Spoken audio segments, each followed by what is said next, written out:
Chers amis, bonjour. Nous allons continuer avec l'embouteillage et ses contraintes juridiques. Alors, je voudrais partir d'un cas concret. C'est un arrêt de la Cour d'appel de Bordeaux du 20 février 2012. Dans cet arrêt, la Cour d'appel de Bordeaux a statué sur une configuration assez classique. Le problème était le suivant. Un domaine avait fait embouteiller son vin sur la propriété par un embouteilleur qui s'était déplacé. Et puis, une fois qu'on avait commencé à ouvrir les bouteilles, certains clients s'étaient plaints de ce que le vin était imbuvable. Il s'est avéré qu'en réalité, il avait été contaminé par du chlore. Et le débat portait sur le point de savoir si le chlore provenait du matériel d'embouteillage ou s'il provenait au contraire du matériel vinaire du propriétaire exploitant. Débat d'experts sans fin, puis débat juridique devant la Cour d'appel de Bordeaux, qui a statué sur l'appréciation par les experts du lien de causalité entre le problème technique mis en cause qui était objectivement imputable à l'embouteilleur et le préjudice subi par le domaine qui était important. Il s'agissait d'un domaine de grande réputation et d'une grosse quantité de vin.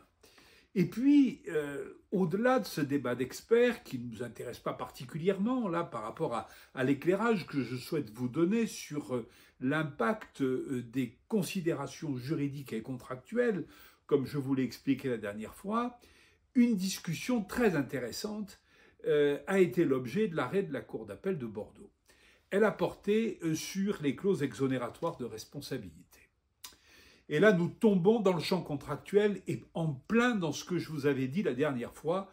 Alors, je vais vous expliquer de quoi il retourne et l'intérêt que tout cela présente. Les clauses exonératoire de responsabilité, comme leur nom l'indique, elles ont pour objet de permettre à l'une des deux parties d'éluder sa responsabilité dans certains cas, quand bien même elle serait responsable. C'est-à-dire qu'on envisage que dans tel cas, tel autre cas, et ainsi de suite, on est dans le champ d'une responsabilité contractuelle, donc je m'engage à faire une prestation et je ne serai pas responsable de ça, je ne serai pas responsable de ceci, je ne serai pas responsable de cela, et ainsi de suite.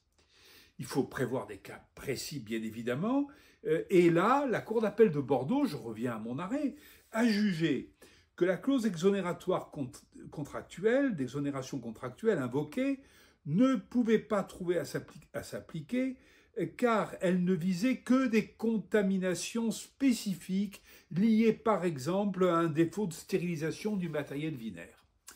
Donc la Cour a écarté en disant ça ne peut pas s'appliquer dans le cas d'espèce. Sauf que, selon comment les clauses exonératoire auraient été rédigées et selon l'objet qu'elles auraient pu avoir, il aurait été possible qu'elles permettent au prestataire pourtant responsable, défaillant dans l'exécution de sa prestation, de se dégager de sa responsabilité.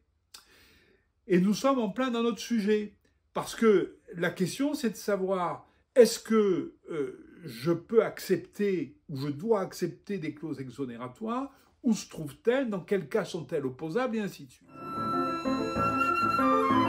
Alors, où se trouvent-elles ? Dans les contrats ou dans les conditions générales de vente ou dans le cahier des charges éventuellement. Mais c'est ou dans le contrat ou dans les conditions générales de vente. Alors ensuite, la question est de savoir quelles sont les conditions de validité de ce type de clause. Eh bien, il faut d'abord qu'elles ne soient pas écartées par la loi. Quant au domaine, par exemple, dans lequel on se trouve, et là, il n'y a pas d'exonération. Donc on est dans un domaine où les clauses exonératoire sont possibles. D'ailleurs, l'arrêt de la Cour d'appel de Bordeaux le confirme. Ensuite, les clauses exonératoire ne peuvent pas avoir pour objet ou permettre au prestataire de se dégager de sa responsabilité en cas de faute lourde ou inexcusable de sa part. Alors, la faute inexcusable, c'est vraiment ce qu'il est impensable qu'on ait fait et qui a été fait. Bon, on ne va pas prendre d'exemple, perdre son temps avec ça, mais vous comprenez très bien de quoi il retourne. La faute lourde, c'est la faute qui est volontaire. C'est-à-dire j'ai volontairement mal fait ce que j'avais à faire. J'ai volontairement causé le préjudice. Là aussi, pas d'exonération possible. Mais en dehors de cela, pour tout ce qui concerne la mauvaise exécution de la prestation, eh bien la clause exonératoire est possible. Alors là, il y a un vrai sujet, parce que il faut véritablement être très vigilant sur la rédaction. Il faut faire très attention, parce que ce type de clauses peuvent figurer dans les contrats. Vous pouvez très bien en avoir dans les contrats que vous utilisez habituellement, qui n'ont pas attiré votre attention et pour lesquels vous n'avez pas été alerté parce qu'il n'y a jamais eu de souci, mais en réalité, elles peuvent exister et elles pourraient s'appliquer selon comment elles sont rédigées et selon ce qu'elles visent. Elles pourraient s'appliquer dans le cas où il y aurait un sinistre à l'occasion de l'un de vos embouteillages. Il faut enfin savoir que ces clauses sont encore possibles de manière à limiter la responsabilité. Donc il peut très bien y avoir une clause glissée quelque part dans le contrat au terme de laquelle il va être dit que si par hasard il y avait un sinistre, un problème quel qu'il soit, eh bien la responsabilité ne serait engagée qu'à hauteur de tel plafond. C'est ce que l'on retrouve notamment en matière de transport.